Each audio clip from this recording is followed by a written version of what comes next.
The framework has given us, I suppose, a structure to look at our practice and to stimulate thinking in relation to and create awareness among staff. And I think before, although it was always something in the back of our minds, I think now it's at the forefront of our minds when we get a patient in. But what it's also been able to do for us in mental health is see that whilst we do things really well, we've been able to learn from different projects and different community services also external to Monash Health.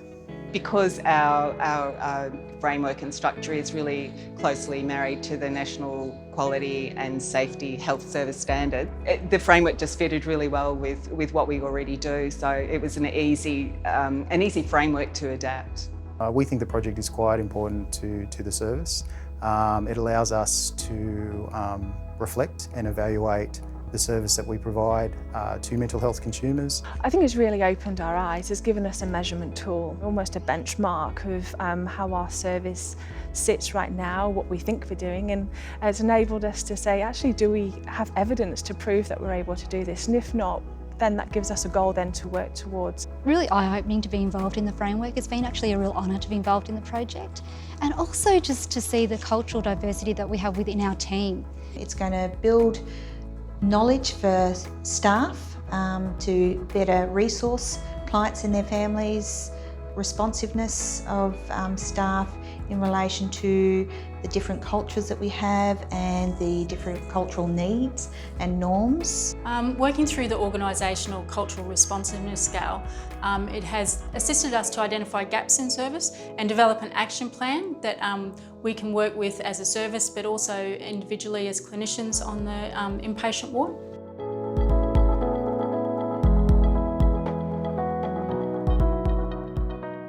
MHiMA, Mental Health and Multicultural Australia, is funded by the Commonwealth Government, and it basically brings together experts working in the field of multicultural mental health, transcultural mental health, and university academics together as a consortium. We very much work in line with the national reform agenda in mental health to ensure that they are culturally inclusive and culturally responsive to the needs of the immigrant and refugee population in Australia. And essentially the idea behind the framework is very simple. It's really about having access to online tools that assist mental health services to self-assess and look at what they are currently doing in terms of how they provide mental health services to a culturally diverse population within their catchment area. And then it's to really determine what their priorities are that need improvement. So all the services had to undertake this organisational assessment, and after they complete the organisational assessment, they got an overall score. This assessment was across 8 cultural competencies. This score was really to guide the organisation in order for them to implement and really develop an action plan to improve the services for consumers from CALD backgrounds.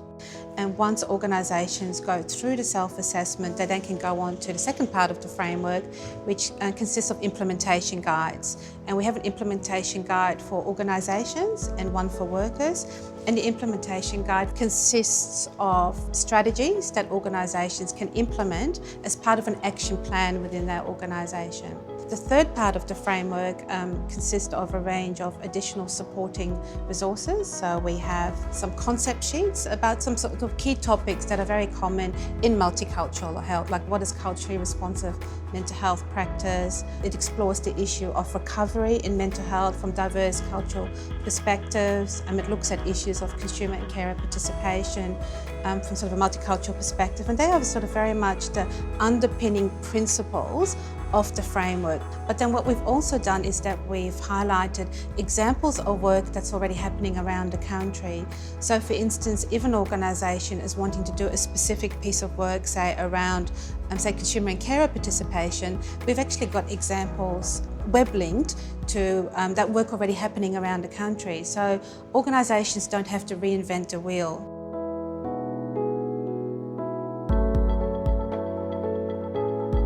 Look, the framework not only does it collect data, and data is an important essence of improving services, and finding out what has helped, what has not helped, and what we can change, and what the gaps are, and what challenges are, and we can work on those issues.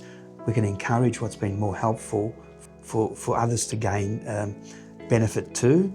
The other thing I wanted to say that the framework does, it bridges the divides among people, and that's an important area of work. It also allows networking and dialogue to flourish throughout the services on this particular topic of multicultural mental health agenda. The working groups were actually involved in the design of the MHiMA Framework tool. So from its very inception, that's very important in terms of consumer and carer participation and giving people a voice. From the feedback that we've had from consumers and carers who've been involved in the pilot sites, it's been very empowering for consumers and carers to participate. We talk about stigma and barriers for people trying to utilise services, but there are actually barriers within services to people accessing those services, and some of that is around staff being culturally aware. And I think that this tool can help services to become more capable in the future of providing services and continuity of care to people from multicultural backgrounds. Often in services, people don't have the time to actually go out and undertake training outside of the workplace. And so this tool actually enables them to be able to utilise the framework within the workplace and see the results on a daily basis and as they're actually engaging with people. So that has to have positive benefits in the future for people with multicultural backgrounds.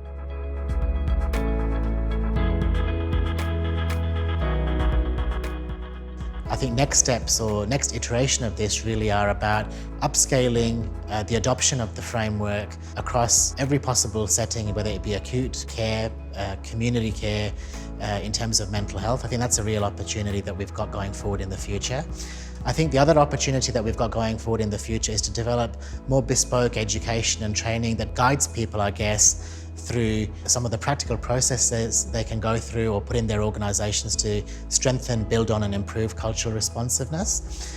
I think also from the point of view of organisations that are commissioning or purchasing the delivery of mental health services and really wanting good outcomes in terms of frontline care, the framework really has the potential to be a quality assurance or benchmarking tool as a safeguarding mechanism, if you like, that puts services on a path of continuous improvement. And that's ultimately what we want.